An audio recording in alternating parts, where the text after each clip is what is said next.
So the third topic, number 3, is going to be choosing your major and potentially your minor.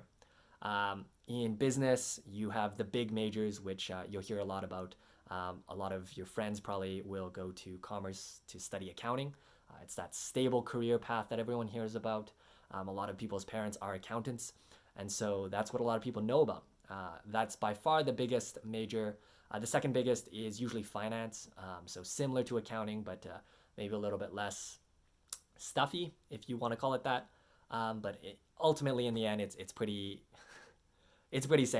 similar. You'll probably sit at a cubicle and do some things and some addition and use Excel and whatnot. The third is marketing. After that, you've probably got operations, supply chain. There's a lot of interest in tech nowadays, and human resources is the other one. In terms of majors, honestly, people don't really know about other majors than the ones they choose, and by the time that they have gone through their major, they probably graduated, and then you don't really get an opportunity to talk to all of them. In addition, you don't experience other majors, so everyone thinks their own major is the best major because you don't really have that opportunity to see what the higher level courses are in each of the majors. But rest assured, in your second year, you can organize it as such so that you take all of the at the University of Calgary, you call them 317s, but each course has a course number. And that course number, when it's 317, corresponds to the first course of that major that you'll be taking, with the exception of accounting. Accounting doesn't have a 317 because everybody needs to take 2 accounting courses. That is the 217, your Introduction to Accounting Financial, and the 323, which is your Managerial Accounting. But regardless of your major, you'll be taking those 2, and that's why accounting doesn't have their 317. But for marketing, for finance, for operations and technology and human resources, you'll also have your 317 where you get a taste of it, but not really the full picture of what goes and what's involved with the entire major. But don't worry, in my opinion, you should stay undeclared, general, or whatever you'd like. It doesn't really affect your application into acceptance. So when you pick something, don't worry about it too much. It is a little bit of a process to get your major changed. You have to sit in an office and wait for your turn. And it can take a while, and you can put that off, and that's not a great thing. But ultimately, in the grand scheme of things, you'll forget it, and you'll just choose the one that you believe is the right one in the moment. You can also do dual majors with economics, with computer science, with engineering, and with kinesiology if you're into that. They are much, much more difficult than just doing the single major. You add on courses, you add on years.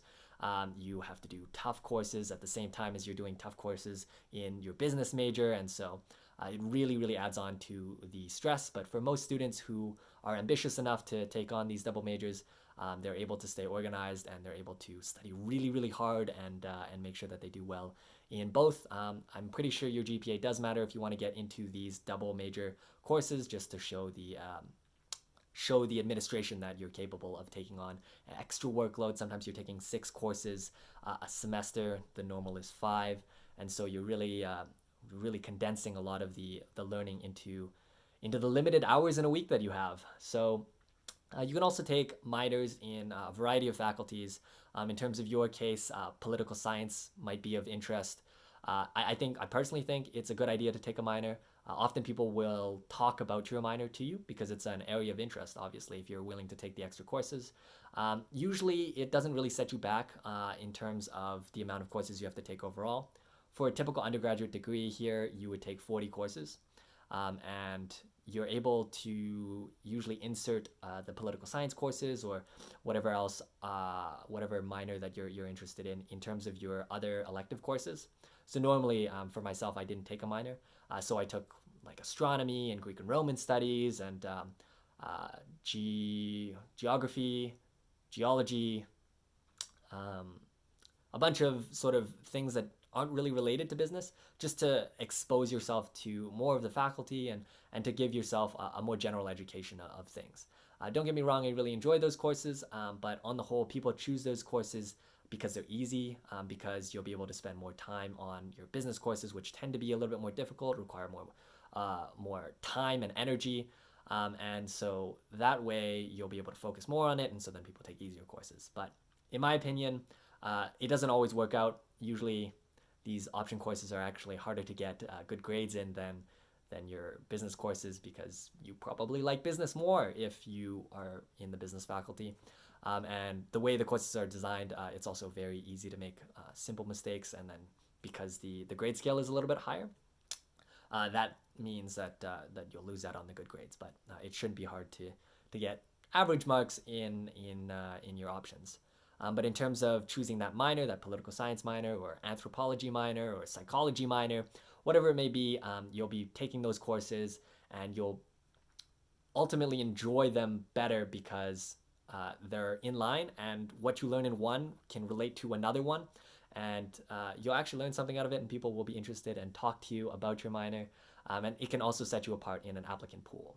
Let's say they really like psychology and they did that minor when they did their degree. They might feel a little bit more affinity to you, or maybe you could talk it up in your cover letter and say that it sets you apart and relates to whatever job that you're applying to or whatever application you want to use that for.